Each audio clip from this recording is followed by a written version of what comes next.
South Georgia home and one more thrift haul. This is a culmination of the last 2 weekends. Last weekend was nothing great. I didn't think I'd really film it. What little I got, I probably shouldn't drag the camera out and try to film it. But this weekend I went back, more estate sales, more thrift. So we're gonna put it all together. It's a nice little haul. All together, it's a nice little haul. Last weekend I went to an estate sale, second day of an estate sale. I went to Goodwill. I went to 2 other thrift stores and an antique mall. And if it hadn't been for the last thrift store, I spent $10 on that trip. If it hadn't been for that $10, I would have been under $20 for everything else. This weekend I went to an estate sale, second day again. Same company, different house. Went to Goodwill, didn't get anything, and I went to a restore and got a couple of things. Or not a restore, but a rescue thrift store. And then today there was a community yard sale not far from our home, actually in the same town. We're in the country part of the outskirts of that, if you want to call it a town. It's got one convenience store. Anyway, they were having a community yard sale. And the community was in one spot. There was one lady, her yard, she had 4 people, I think, set up in her yard, 4 different sellers.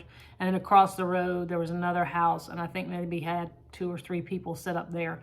So it was all consolidated, but it was different people selling. And he had some really good stuff. One of them had some really good stuff, and I bought with very good prices. So we'll start with last weekend, the estate sale. I spent $7 with tax. It was $7.63, I believe. And what I bought, first thing I picked up were these salt and pepper shakers. And they were full of salt and pepper when I picked them up. I had to dump it out when I got home. They were the only thing that was marked, or the only thing that was priced in the whole pile that I put together. They don't have a maker on the bottom. It's all clear. The lids are a little bit tricky. They're the kind that have these little ridges here, and it has a little notch, and you have to line them up. So these were the only thing priced, and they were $2. These will be for sale. I like aluminum, I just don't use it.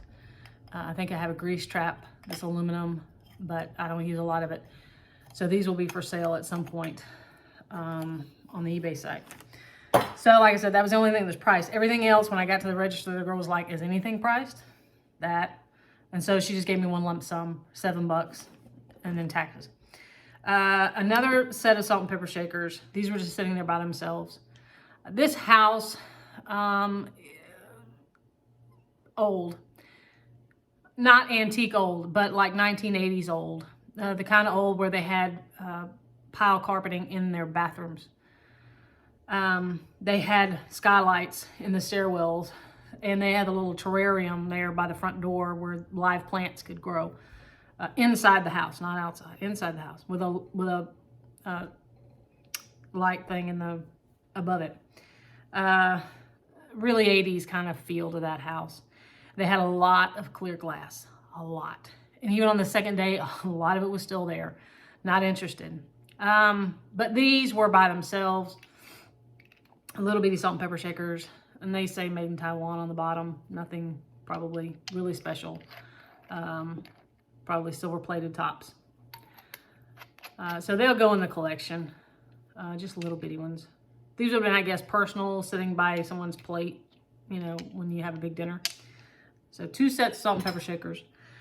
This little grater was hanging on the inside of, they had a window up above the sink, cased out window, and this was hanging on the inside of that window.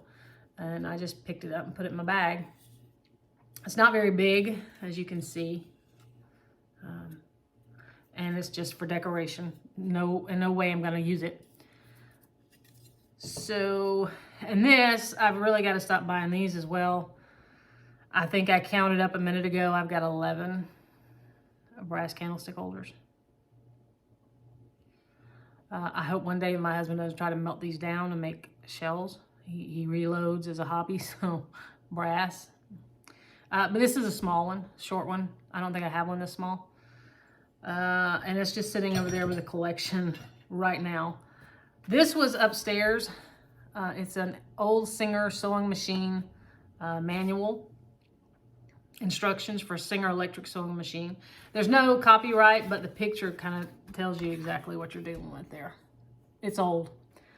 I just got it for looks. And my husband's grandmother, I believe, has one like this. She got it from a friend of hers who passed away. The family gave it to her. She has maybe 5 or 6 sewing machines. She used to sew a lot. She's getting a lot of arthritis in her hands now.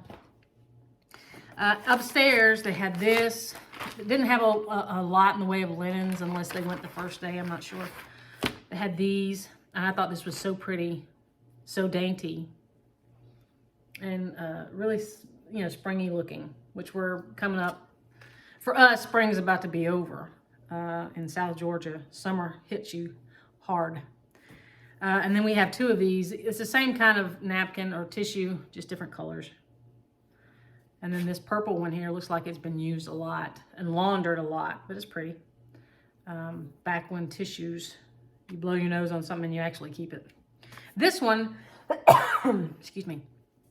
This one I didn't realize what it was till I got home and opened up everything. It's very gauzy. I don't know if you want to blow your nose on this. It's for looks. But it would be, I don't decorate for Valentine's, but it'd be pretty if you had, if you did a lot for Valentine's, you could just display it, but it's the heart. It's really pretty. So those were just in a bag upstairs. They had, the bed still had all the linens on them, and that would have probably been all the linens that they had for sale. So these will go up. I do keep handkerchiefs. I have a spare room that I kind of keep decorated, old style. And these will probably come out as the seasons change. So, or if we get into really dire straits, may have to whip one out and start blowing our noses. If I can get these in the bag. So out in the shed, this guy had been an architect, had a huge train set up in one room of his shed. It was a big kind of a garage shed, and then there was 2 rooms off the back. One was complete storage for Christmas. I saw Christmas and Easter. I didn't really see anything for fall or Halloween. And then the other room was a model train set, platform. On one side, it was just a swivel, just swirl, swirl, swirl, swirl. And then a whole area. It was still there, and it was for sale. We're not that... My husband kind of dabbles in model trains, but we're not that much into it. Anyway, when I go into shops like that and I see different tools, I'll usually take a picture. My husband was at work. It was on Friday, so I send it to him. Do you need any of this? No, thanks. But I wound up getting this anyway because I thought, I'll never know when I need one. This is a soldering iron. It's plug-in. I don't know that it works. I haven't tried it. But I thought, if it gets hot and you need to poke holes in something, gotcha. And you never know. You never know when you need one. So I picked it up. What's the harm? At a lot of these places, this was the second day. Third day, they give really good prices on what's left. Now, in the Christmas room, there was a couple of boxes. Some had ornaments in it. And all of the stuff that was left, or all the stuff that was there, was newer stuff. I wasn't interested. But this box had bows. And they're in good shape. They're not smushed. You know how you'll keep them in bags and they get really smushed? They're not smushed. They're great. And I need bows. I was running out Christmas and I never did buy any more. And a whole box to keep them in. So this, the soldering iron, the handkerchiefs, the brass thing here, the 2 sets of salt and pepper shakers, the Singer sewing machine, instructions, and the little grater. All of that was $7 with tax, $7.63.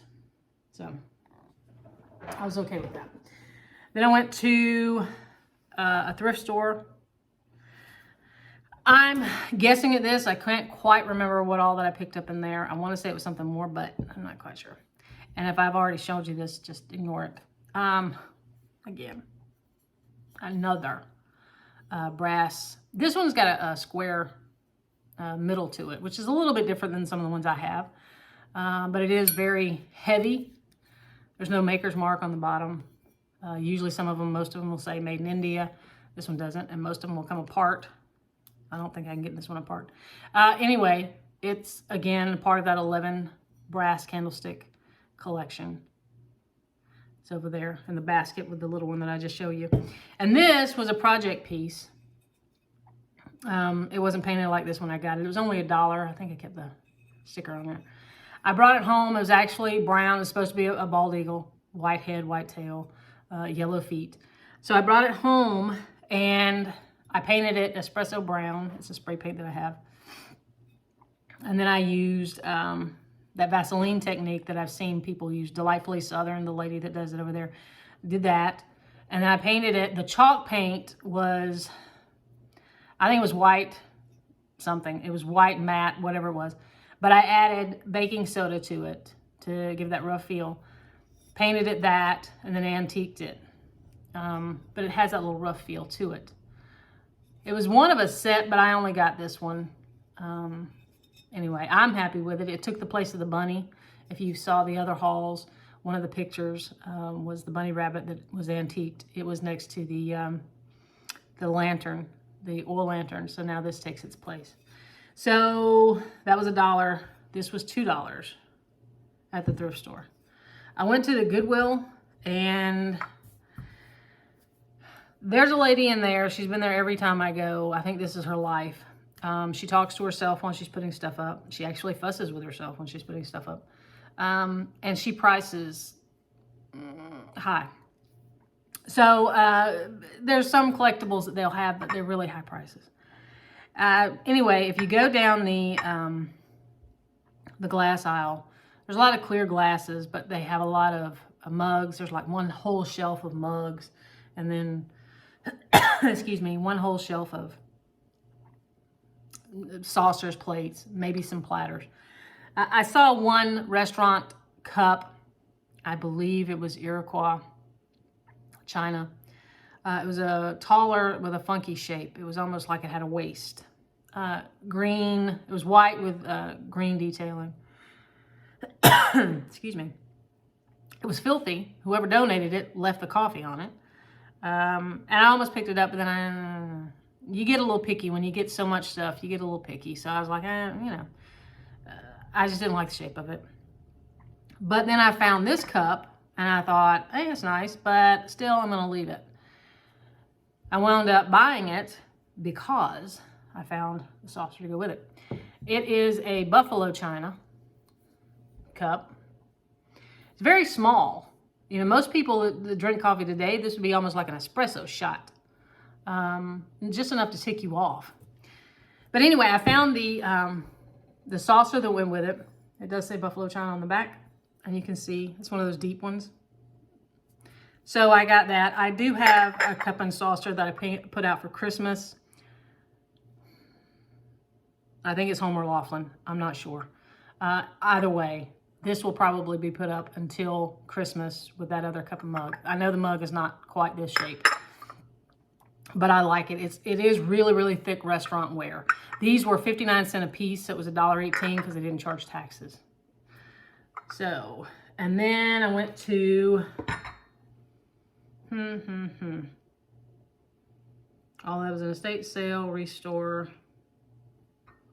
Oh yeah, that's going to be last. The other restore.